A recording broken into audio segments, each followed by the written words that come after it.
குடும்பம் என்றால் பிரச்சனைகள் வருவது சகஜம்தான். அந்த காலம் முதல் இந்த காலம் வரை குடும்பம் என்றால் பிரச்சனைகள் வருவது சகஜம்தான்.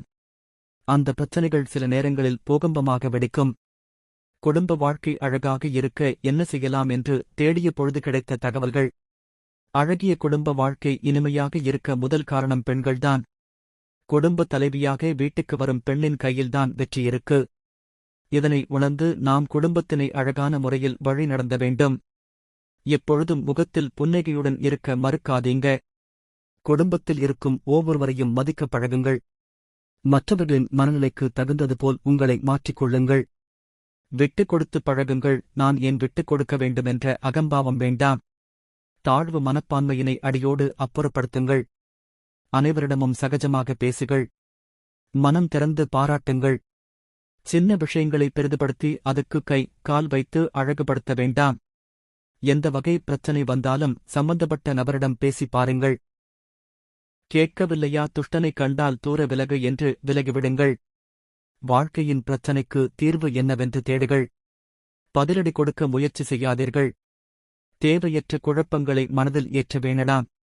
இறைவன் கொடுத்த இந்த அழகான இறைய நாளை நான் பயனுள்ளதாக தான் செலவு செய்வேன் என்ற மன உறுதியுடன் தேவையான நல்ல சிந்தனைகளை மட்டுமே சிந்தித்து அதன் வழியே செலவு செய்யுங்கள். நாம் சந்தோஷமாக இருந்தால் நம்மை சுற்றி இருப்பவர்களும் சந்தோஷமாக இருப்பார்கள் என்பதனை மனதில் கொண்டு சிரித்த முகத்துடன் பேசி பழகுங்கள். உங்கள் இஷ்டம் போல் உங்கள் குடும்ப நண்பர்கள் கேட்க வேண்டுமென்று எண்ணம் வைக்காதீங்க. நான் பிடித்த முயலுக்கு 3 கால்தான் என்று பிடிவாதம் பிடிக்காதீங்க. மற்றவர்களின் பேச்சுக்கு மதிப்பு கொடுத்து பேச பழகுங்கள். குழந்தைகளுடன் சந்தோஷமாக பேசி விளையாடி இருங்கள். சிறு குழந்தையாக இருக்கும் குட்டி குழந்தைகள் செய்யும் சேட்டைகளை ரசியுங்கள். சேட்டை அதிகமானால் கண்டிக்க மறுக்காதீங்க. நம் உடல் ஆரோக்கியம் இல்லாத பொழுதுதான் மனதில் சந்தோஷம் நம்மை விட்டு போகும்.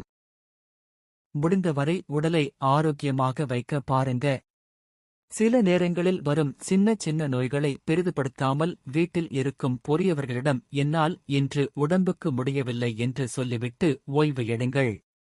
எல்லா நேரமும் வேலை வேலை என்று இருக்காமல் உங்களுக்கு என்று ஒரு சில மணி நேரங்கள் ஓய்வெடுத்து உங்களுக்கு பிடித்த காரியங்களில் ஈடுபடுங்கள். உடலுக்கு ஓய்வு கொடுப்பது போல் உங்கள் மனதுக்கும் ஓய்வு கொடுங்கள். குடும்பத்தில் பிரச்சனைகள் வரும் பொழுதோ அல்லது டென்ஷன் அதிகமாக இருக்கும் பொழுதோ அவசர முடிவு எதனையும் எடுக்காதீங்க. முடிந்தவரை குடும்பத்தில் அனைவரும் ஒன்றாய் சிரித்து பேசி பழகுங்கள். குடும்ப வாழ்க்கை என்பது நாம் செய்யும் சமையல் போன்றது. உப்பு, காரம், புளிப்பு, இனிப்பு அளவாக இருப்பது முக்கியம். அதனை பக்குவமாக செய்வது குடும்ப தலைவியாக இருக்கும் ஒவ்வொரு பெண்ணில் கையில்தான் இருக்கு.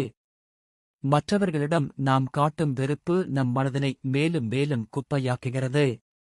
அமைதியாக இருக்க முயற்சி செய்யுங்கள். மனது